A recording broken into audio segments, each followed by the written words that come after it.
Right now, tonight, scientists on Earth are firing powerful laser beams at the moon, and something up there is firing them straight back. That something isn't natural. It's a small array of mirrors left behind in the lunar dust over 50 years ago by human beings, still doing its job in perfect silence, long after the people who placed it there have grown old or died. And those mirrors are just the beginning. Scattered across the surface of the moon, in 6 lonely spots that no one has visited in half a century, sits an astonishing collection of human stuff, roughly 500,000 pounds of it. Some of it is junk, some of it is priceless, and some of it will make the back of your neck prickle. There are golf balls up there, a feather, a family photograph, memorials to the dead, and the ashes of a single human being.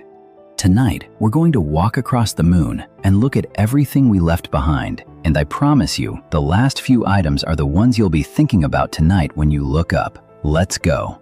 Let's start with those mirrors, because they're the most quietly astonishing thing on the entire moon. They're called laser retroreflectors, and the Apollo astronauts set up several of them on different missions. The design is beautifully simple. A panel of special corner cube mirrors, engineered so that any beam of light hitting them bounces straight back to wherever it came from, instead of scattering away. Here's how scientists use them. From observatories on Earth, they fire a laser at the exact spot on the moon where a reflector sits. The light races up, hits the mirrors, and bounces back down. By timing how long that round trip takes, and we're talking about light, which crosses the entire gap to the moon in about 1.5 seconds each way, they can measure the distance between the Earth and the moon down to a matter of millimeters. Millimeters across nearly 400,000 kilometers of empty space. What makes this even more remarkable is how fantastically difficult it is. The laser beam spreads out as it travels, so by the time it reaches the moon, it has bloomed into a patch a couple of kilometers wide, and only a sliver of that light ever strikes the small reflector. The reflection that comes back is so faint that the observatory might catch only a single particle of light, a single photon, from a pulse that started out with billions upon billions of them. Aiming a laser at a target the size of a suitcase, 250,000 miles away, and catching the lone photon that returns is one of the most delicate measurements in all of science. And we can only do it because 50 years ago, an astronaut in a bulky suit knelt down and carefully aimed a panel of mirrors back at the Earth. And think about what that means. Almost every other experiment the astronauts set up on the moon has long since fallen silent, batteries dead, instruments cold. But these reflectors still work flawlessly because they're purely passive. They need no power at all. They just sit there and bounce light, exactly as they did the day they were placed. For over 5 decades, they've let us track the moon with such precision that we've learned something strange and a little sad. The moon is slowly drifting away from us, retreating into space at about 3.8 centimeters every year, roughly the rate your fingernails grow. The data is so exact that physicists even use it to test Einstein's theory of general relativity. A row of mirrors, abandoned on the dust, is still doing frontier science. And those mirrors do something else, almost as a side effect. They quietly demolish one of the most stubborn conspiracy theories on Earth. There are people who insist the moon landings were faked, filmed on a soundstage. But anyone, including independent observatories in other countries, can fire a laser at those precise spots on the moon and get a reflection back from equipment that simply isn't there in any natural form. Something engineered by human hands is sitting at those exact coordinates, bouncing light back to us on demand. You can't fake a mirror on the moon. The junk we left behind isn't only history, it's evidence scattered across the surface that we really were there. So that's the noble end of the spectrum. Now let's get to the weird stuff, because not everything we left up there was quite so dignified. Take the flags. Most people picture the American flag as the defining image of the moon landing, planted proudly in the gray soil. And several were planted, one on each landing mission. But the reality of those flags today is not the triumphant picture in your head. For one thing, the very first flag, planted by Apollo 11, was reportedly knocked flat, blown over by the blast of the lunar module's own engine as the astronauts left. And the others? They've been standing in raw, unfiltered sunlight for 50 years, with no atmosphere to shield them from the sun's brutal ultraviolet radiation. Scientists believe that by now, Those proud red, white, and blue flags have almost certainly been bleached completely white. Ghost flags, blank surrender flags, standing or fallen on a dead world. The most famous symbols we left on the moon have quietly faded into nothing. Now for something genuinely ridiculous in the best way. There are golf balls on the moon. During the Apollo 14 mission, astronaut Alan Shepard, a keen golfer, smuggled the head of a 6-iron golf club aboard the spacecraft. Once his official duties were done, he attached the club head to the handle of a tool meant for scooping up lunar samples. And right there, on the surface of another world, he took a swing. Because his stiff, pressurized suit barely let him move, he had to swing one-handed. He shanked the first ball into a nearby crater, but the second, he claimed live on camera, sailed miles and miles and miles. Now, in the moon's weak gravity, you really could hit a ball an enormous distance. But Shepard was exaggerating wildly. Decades later, analysts studied the images and worked out the ball actually traveled only about 40 yards. Either way, those 2 golf balls are still sitting out there in the lunar highlands. The most expensive and inaccessible pieces of sports equipment in human history. And golf wasn't the only game played up there. On Apollo 15, Commander David Scott carried out one of the most beautiful experiments ever performed off Earth. And he left the props behind. He held up a geologist's hammer in one hand and a falcon feather in the other, and on live television, he dropped them both at the same moment. On Earth, the feather would flutter slowly down long after the hammer hit the ground because air resistance slows it. But the moon has no air, so the hammer and the feather fell together, perfectly in step, and struck the lunar dust at exactly the same instant. It was a flawless demonstration of a principle Galileo had proposed centuries earlier, that without air, all objects fall at the same rate. And both the hammer and that single feather are still lying there, side by side, a physics lesson frozen forever in the dust. So far, we've had science and we've had whimsy, but the single biggest category of stuff we left on the moon is far more mundane: machinery. This is the heavy, unglamorous truth. The vast majority of the mass humans have placed on the moon, and remember, it's around 500,000 pounds in total, is simply abandoned equipment. More than 70 spacecraft and vehicles rest on the surface, the bottom halves of the lunar landers, left behind every time the astronauts blasted off. Several lunar rovers, those iconic dune buggies, parked forever where their drivers stepped off them. Cameras, tools, scientific stations, cables, backpacks. Even Neil Armstrong's boots, ditched to save weight for the journey home. There was a cold, simple logic to most of it. Every pound of gear they left behind was a pound of priceless moon rock they could carry back instead. And it's not only the Apollo astronauts who added to the pile. Ever since the very first probe slammed into the moon back in 1959, country after country has been sending robotic spacecraft there, some landing gently, many crashing on purpose or by accident. Add them all up, and humanity has now delivered something like 500,000 pounds of material to the lunar surface across all these missions. Most of it is the wreckage and hardware of these uncrewed probes, the silent debris of decade after decade of exploration. The moon, in other words, isn't a pristine wilderness anymore. It's quietly becoming the largest and strangest junkyard in the solar system. Except that some of this junk is among the most precious historical treasure our species has ever produced. Not all of that equipment was useless leftovers either. The astronauts set up entire scientific stations, clusters of instruments designed to keep working long after the crews flew home, some of them powered by small nuclear generators. These outposts measured moonquakes, listened to the faint trembling of the lunar interior, sampled the wisp-thin traces of gas above the surface, and beamed the data back to Earth for years. They mapped a world from the inside, revealing that the moon is not a dead, uniform rock, but a body with its own structure, its own quakes, its own restless interior. Eventually, the funding stopped, and the instruments were switched off from Earth, falling silent one by one. But for years, those abandoned stations were humanity's loyal robotic eyes and ears on another world, dutifully reporting home from the gray plains long after the last bootprint was made. So they stripped the landers of anything they didn't absolutely need and walked away. And here's something eerie about all of it. Almost none of it has moved or decayed the way it would on Earth. The moon has no wind, no rain, no weather of any kind. Nothing to blow dust around, nothing to rust metal, nothing to erode or scatter.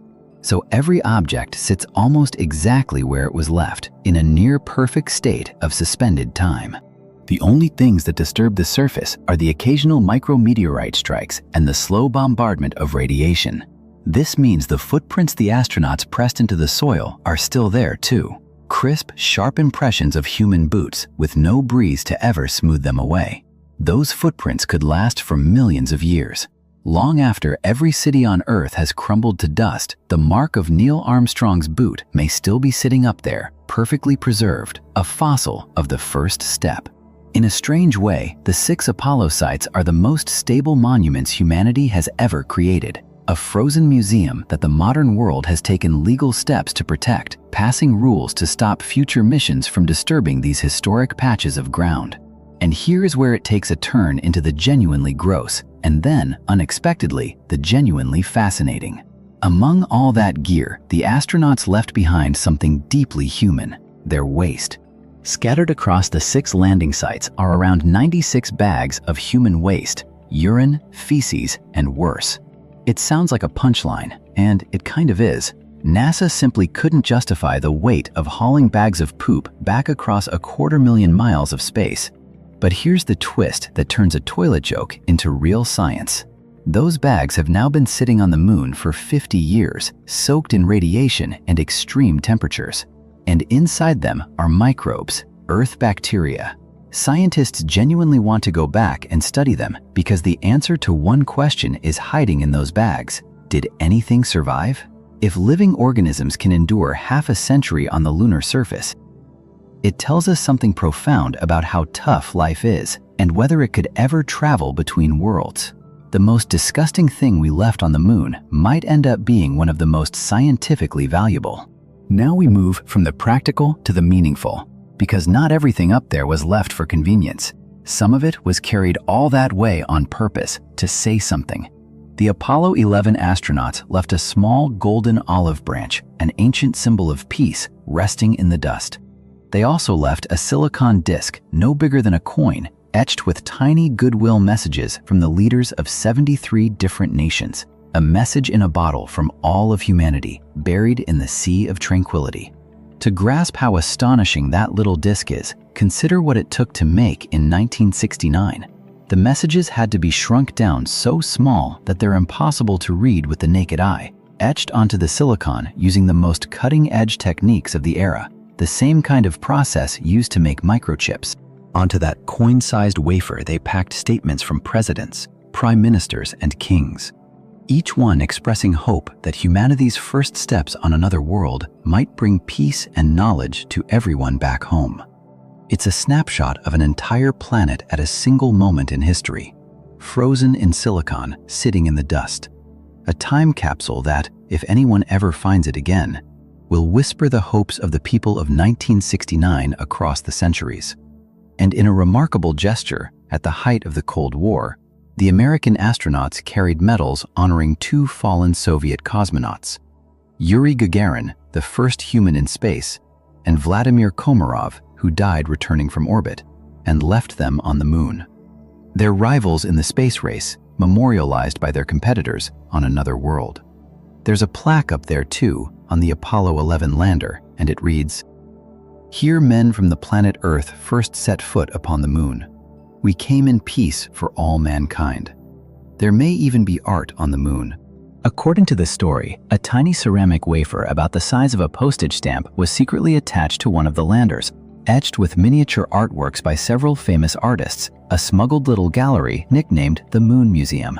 If the tale is true, then some of humanity's art is sitting out there in the dust, in the smallest and most exclusive museum ever made, with not a single visitor in over 50 years.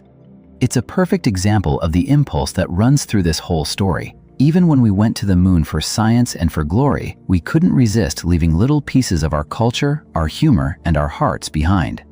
But the objects that truly haunt me aren't the official monuments, they're the personal ones, the small, private things people carried to the moon because they couldn't bear not to.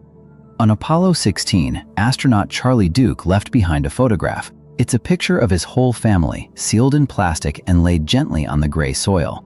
On the back, he had written, "This is the family of astronaut Charlie Duke from planet Earth. Landed on the moon, April 1972. He once said he liked the thought of his family sitting on the moon forever." That photo is still there, though after 50 years of savage radiation and temperature swings that swing hundreds of degrees, the image has almost certainly been bleached blank. A white, faceless rectangle where a family used to smile. Another commander left a Bible resting on the controls of a lunar rover. And somewhere up there sits a $2 bill and other small tokens, little pieces of ordinary human life left on an alien shore. And then there are the memorials to the dead, which is where this gets quietly heavy.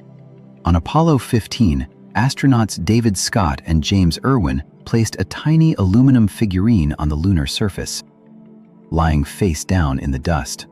It's a small, abstract sculpture of a human form, and it's called Fallen Astronaut. Beside it, they laid a plaque listing the names of 14 astronauts and cosmonauts, American and Soviet alike, who had died in the pursuit of spaceflight. It remains the only memorial of its kind on the moon, a single, lonely figure representing everyone who reached for space and didn't come back, lying silent in the dust where no one will ever visit it. The astronauts placed it without fanfare, almost privately. It's still lying there now, face down in the dark.